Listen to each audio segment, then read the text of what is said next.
Hey Summoners, what's up? My name is Nathan Ng and I'm here to welcome you guys back to our channel. In this video, we'll cover the upcoming changes for the next patch. This series is a comprehensive look into patch 12.17's balance changes. So, if you're curious or want to get a head start on adjusting to the future meta shifts, I've got you covered. One quick disclaimer. These changes are subject to change, but based on the past experiences, these changes usually make it through, usually without any adjustments, but sometimes with a couple of tweaks. Make sure you subscribe so you don't miss out on any future content like this, and let's get the video started. Before jumping into the balance, let's talk about the new skins that are coming up. We have a few that will be available in the next patch.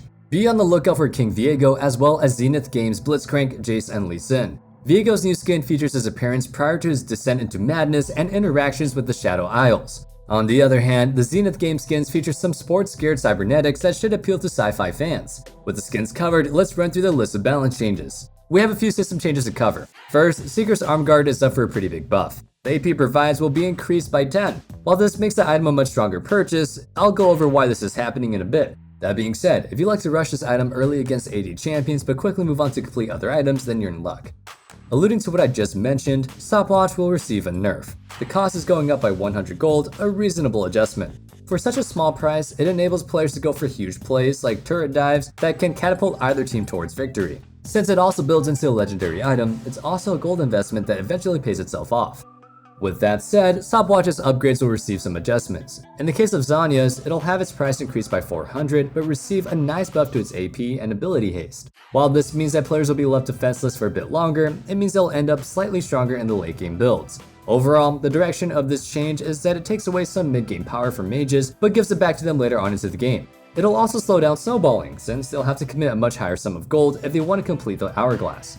Guardian Angel is also receiving similar adjustments, with its price going up by 200, followed by an increase of 5 AD. Overall, I'd say its power is a neutral change, but it does mean that it'll take longer to finish the item. There's no doubt that these changes will impact the current meta and will also result in some new builds in the near future. If you're interested in adapting fast, you could contact one of our coaches at ProGuides.com. They're not only great teachers, but also great players, and can give you tips or insight into what to expect next patch. Next, let's run through the champion changes. In the top lane, we have a few changes, beginning with buffs for Camille and Sett. Camille is going to receive some buffs to her passive shield as well as her E's bonus AD ratio. The passive buff is pretty huge in the early game as it'll help her trade more effectively and win more matchups. Changes to her E should make her a little bit more threatening later on into the game, and she's certainly going to see more play in high elo. Sett will also receive some buffs. His W's AD ratio will be increased alongside his E's slow. It's tough to say whether it's going to be good enough for him to find success in high elo, but he'll continue to be an even more dominant force in mid and lower brackets. With Renekton seeing some massive amounts of competitive presence, he's up for some nerfs next patch. He's actually going to be pushed away from the tankier builds as he'll see a reduced Q base damage, but increased AD ratios. This applies to both the regular and empowered versions of the ability. Watch out for lethality Renekton next patch. I'm sure it'll be a lot more popular. Finally, we have one champion adjustment in the top lane, and since this is the last one for the section, it'll segue perfectly into the jungle. We're including Maokai here because that's where this change is intended to push him. He's also receiving some significant changes to help him out in the jungle. Ultimately, Riot wants tank Maokai rather than AP support Maokai to have a chance out there on Summoner's Rift. First, for his jungling, his passive cooldown will be reduced by 1 second every time a large jungle monster damages him. Next, his Q is receiving some massive changes, including an added max health ratio, bonus monster damage, and even increased base damage. Next, his E slow will be increased, empowered bonus damage adjusted so it'll no longer apply to minions, and have its damage scaling adjusted. It'll scale his AP into flat damage, but also include a percentage of total health ratio. Finally, his ultimate will travel faster and also grant Maokai movement speed bonus when it hits an enemy. This might be the return of tank Maokai, and I'm almost certain that he'll see a ton of competitive play if these changes make it to the live server. Now let's run through the rest of the jungle changes. Starting with Graves, we have buffs. His ultimate's base damage will be increased while his Q's cooldown will be lowered. His Q buff will increase his jungle clear speed but also make him a stronger duelist at all stages of the game. Extra damage on his ultimate can't hurt, and our analysts will definitely keep an eye on him to see how big of a difference these buffs really make.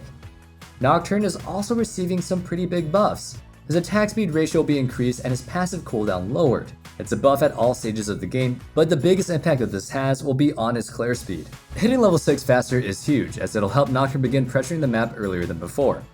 For nerfs, we'll start with Trundle.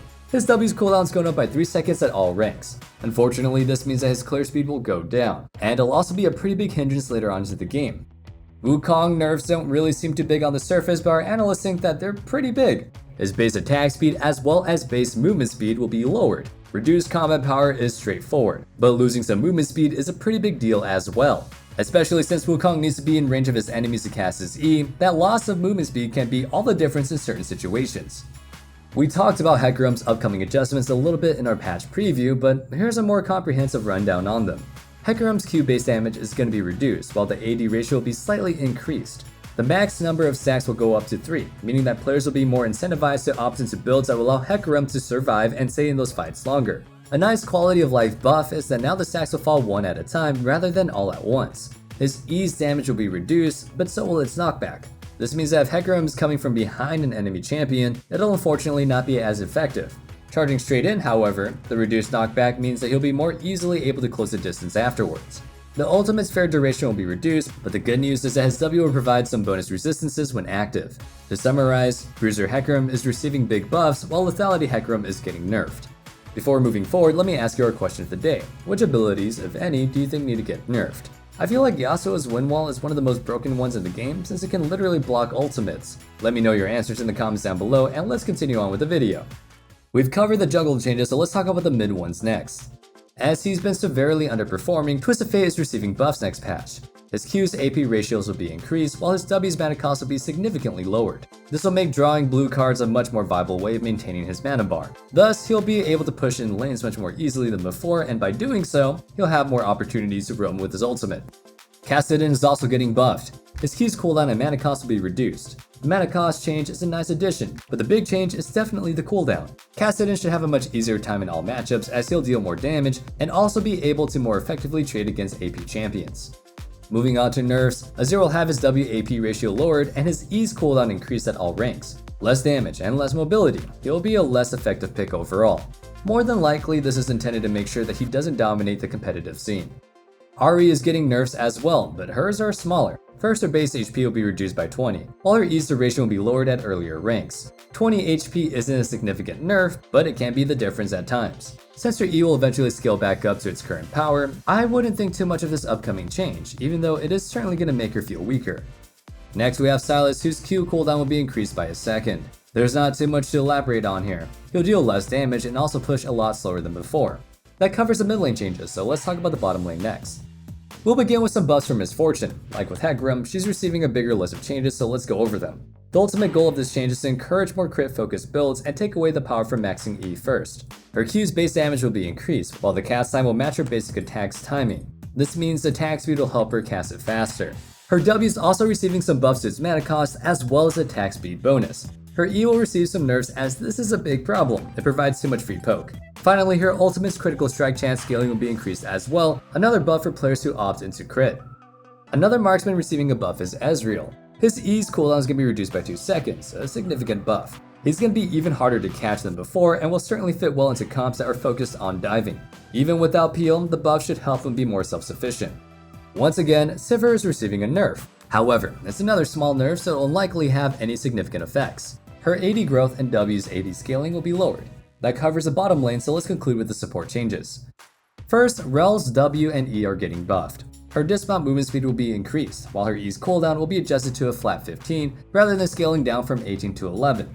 Although the E change might not seem like a big buff, it'll give players a chance to max the ability last. Instead, they'll be able to put more points into Q for some extra damage and reduce cooldown. The change will definitely require some getting used to, and our analysts are uncertain about how big a buff this will be. However, they'll keep you updated next patch, so keep an eye out on our channel. Electrocute Nami has been trending, and Riot's not okay with it. Honestly, I don't think many players are, as it's been far too easy for her to activate the keystone for some disgusting poke damage. Starting next patch, her E will count as 1 instance of damage, meaning that she'll need to work much harder to take advantage of Electrocute. Finally, Taric is receiving some nerfs. His magic resistance will be reduced, while his E's cooldown will be increased. These changes should open up some more counterplay, and we might see some AP mages picked more often against him. Since his engage range is pretty low, there's plenty of opportunities to poke him and his lane opponent. Reducing the cooldown on his E is pretty significant, as it'll reduce his utility during teamfights later on into the game. Now that we covered those changes, we've concluded the video. Thank you guys so much for watching, I hope you guys enjoyed it. Like always, feel free to read through the description to find any link to join our Discord. We'd love to see you guys there, and you can be the first to learn about any news or giveaways that we're hosting. Anyway, take care, and as usual, stay safe, stay healthy, and have a wonderful day. Peace.